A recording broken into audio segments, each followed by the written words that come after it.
Hello, hello, ladies and gentlemen. Good afternoon, good morning, good evening. No matter what time it is StarCraft time here at Acelian Gaming, and I am happy to be bringing you this game from I believe it was the Gigabyte Cup. It's going to be spawning here in the bottom right corner of Shakuras Plateau, ATN's Darkforce. Darkforce, a Zerg who's known for a very calm, very solid macro play. Actually, some people say a bit like Idra, maybe not at the level of, but certainly the idea that I like to play when I do Zerg is just, a beastly economy where you really just powerhouse your way to a large stream of income, and then you use that income to simply overwhelm your opponent with the sheer number of units that you are able to produce. It's been called the 300-200, where you just max out your army, you throw your army at the enemy, they all die, and by the time that they're dead and your opponent is catching his breath, you're already coming at him with another 200-200.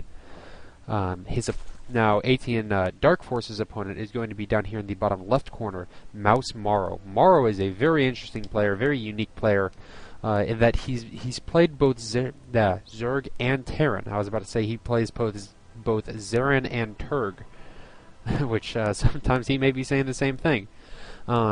He's been known for his fondness in economic pressure and macro play as well. And he likes playing ZVT and ZVP, but he hates ZVZ. So when playing against Zerg opponents, if said tournament will allow him to race pick, then he will pick Terran versus Zerg. This almost gives him a very unique advantage in that he understands both ZVT and TVZ.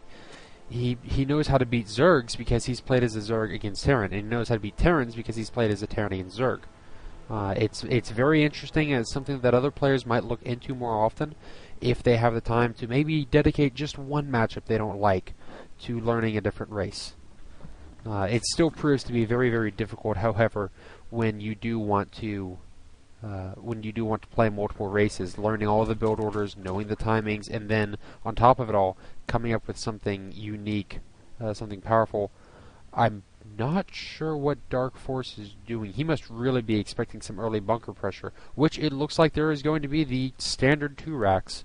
I say standard because it honestly really is just... you see it every TVZ ever. I always expect it when I'm playing Zerg against Terran. I'm like, alright, and pull drones. These drones are going to have the benefit of at least getting a little bit of cash in first. This is something about Shakuras Plateau that is an absolute pain for this spawn position. I mean, it's almost like this specific spawn location for Zergs, where the Terran is in the bottom left and you're in the bottom right, is just terrible. It's just god-awful. You've got 3 bunkers that come up, can't get past to the Marines, you've got to get spine crawlers, and then you've got to slowly move them forward until the Terran, look, just leave. Just shoot, go away.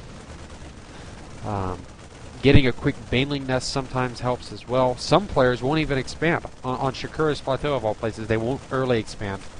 They'll wait until they can just get to a point where, okay, well, I feel comfortable, having completely repelled your attack, but then, of course, the Terran tries to expand if you're not.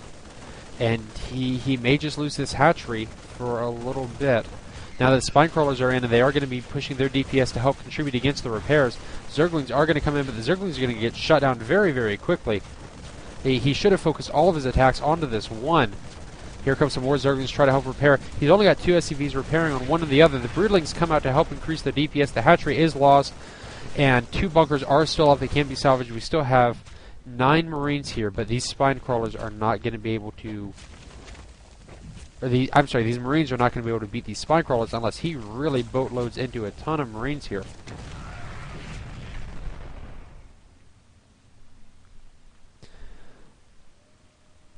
You can see Morrow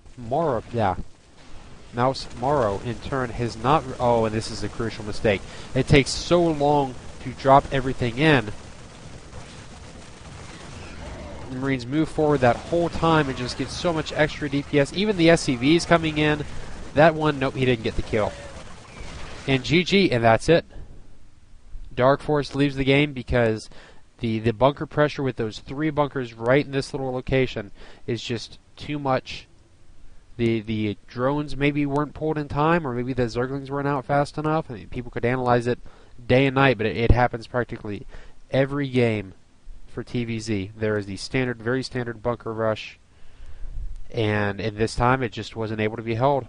Perfect wall off so the Marines could get behind and continue their full DPS. Maybe some better focus fire from Darkforce could have come in, but as it stands, it didn't happen, and Morrow comes out the winner. So, little quick game for you. And until the next game, good luck and have fun.